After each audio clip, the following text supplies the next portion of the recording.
문학에 대한 뿌리 깊은 선입견이 있다, 그렇게 이제 얘기를 할 수가 있겠어요. 예를 들면 교회에서 소설책을 가지고 가면은 아마 그런 얘기를 들을 수가 있을 것 같아요. 어떤 교회 목사님이나 장로님들이 야, 뭐 성경은 안 읽고 무슨 교회 소설책을 들고 다니냐, 성경은 안 들고 다니고, 그리고 성경은 안 읽고 무슨 세상적인 소설을 읽고 그러느냐. 저도 자랄 때 그런 꾸지람, 그런 걸 들은 적이 있습니다. 어느 날 제가 성경책을 안 가져가고 문득 누구에게 빌린 책을 주려고 소설책을 들고 갔는데 담임선생님이 딱 그러시는 거예요. 교회 성경을 들고 와야지 소설책을 들고 오느냐. 그때 굉장히 좀 쑥스럽고 멋졌고 그랬던 적이 있었습니다. 자, 성경에 이런 말씀이 있죠. 야, 나사렛에서 무슨 선한 것이 날 수 있느냐. 예루살렘과 같은 유대 땅과 같은 그런 어떤 성전이 있는 경건한 도시, 예배가 있고 하나님을 찬양하고 정말로 뭐 절기마다 하나님께 제사 드리는 그런 동네가 아니고, 나사렛은 뭐 사마리아를 지나 저 북쪽 갈릴리 쪽에 있는 동네 아닙니까? 그러니까 예루살렘 유대 쪽에서 볼 때는 그 땅은 말하자면 세속적인 그런 땅이다.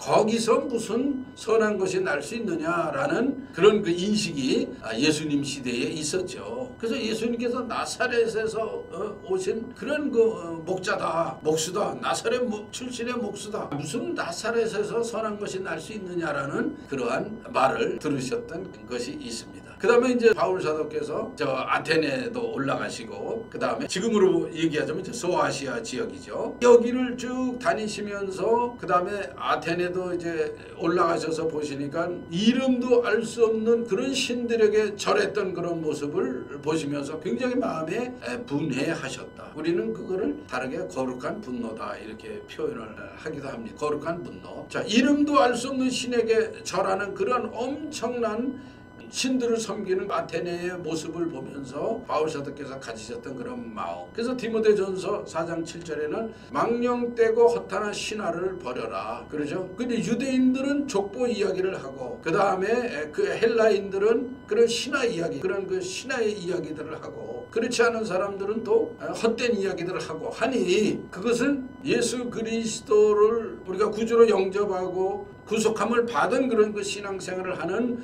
그 삶에 별로 도움이 안 된다는 거예요. 왜냐하면 온갖 수많은 신화적인 신들의 세계에 종속되고 거기에 어울려서 살아가는, 그들을 섬기는 우상숭배의 삶을 결국에는 사는 그런 모습이기 때문에, 그것이 문학이라고 하더라도 그것이 그 당시에 고도의 예술적인 그런 합창이라든가, 그리스의 합창이라고 하는 건 극이죠. 드라마라고 하는 것은 대단한 예술성을 가졌다, 그렇게 평가를 받고 있습니다. 그럼에도 불구하고 이 구속함을 받은 그러한 그 삶의 입장에서는 망령되고 허탄한 신화이다. 결국에는 하나님의 백성으로서의 삶에는 크게 도움이 안 된다라는 그런 그 선입견이 있었다는 거죠. 교부들도 마찬가지예요.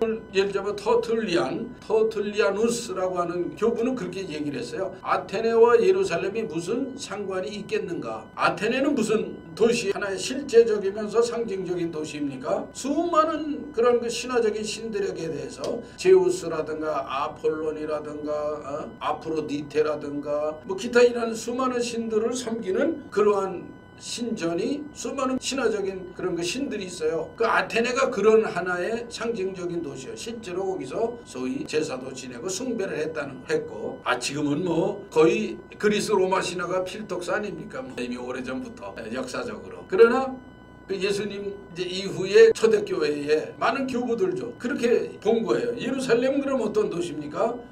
바로 성전이 있었고, 거기서 거룩하신 하나님께 예배를 드렸고, 예수님께서 베들레헴에 오셔서 결국엔 골고다에서 가시면서 공생애를 또 하셨던 그런 곳이고, 그곳에서 우리를 위해서 십자가에서 피를 흘리시고, 그 예수님의 정말 그 구속의 그 육신적인 흔적이 그곳에 그대로 있는 것이 예루살렘이죠. 예루살렘은 하나님께 예배하고 하나님을 경배하는 도시. 그러니까 아테네와 예루살렘은 관계가 없다. 이 거룩함과 세속함, 이 거룩함과 은혜의 장소와 속된 그런 죄악의 장소는 매칭이 될 수 없다라고 교부들도 생각을 했었어요. 그 중에 대표적인 분이 터툴리안, 그래서 이분법적 사유다라고 얘기를 하고요. 성과 거룩함과 세속적인 것을 완전히 분리를 했어요. 예를 들면 우리가 가톨릭에게 쭉 이제 흐름 속에서 보자면 거룩함과 세속적인 것을 아주 분리를 했죠. 그러니까 산속으로 수도운동 같은 건,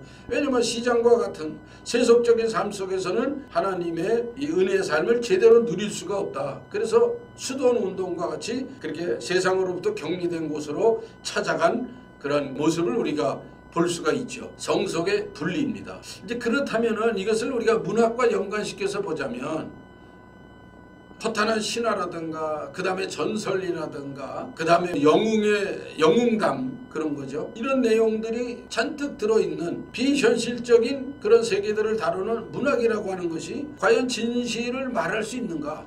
그 속에 과연 진실이 있는가? 그 속에 과연 우리의 삶을 되돌아보게 할 만한 그런 영적인 교훈이 있는가? 라는 그런 그 회의를 품게 됐다는 거예요. 근데 이제 우리가 한번 잘 생각을 해보면 사실은 굉장히 그 복음, 예수님께서 남겨주신 복음에 대해서 진지하게 생각을 했던 그런 분들의 어떤 삶 속에서 나온 그런 하나의 생각이기 때문에 우리가 과연 문학에서 거룩한 것이 나올 수가 있겠느냐?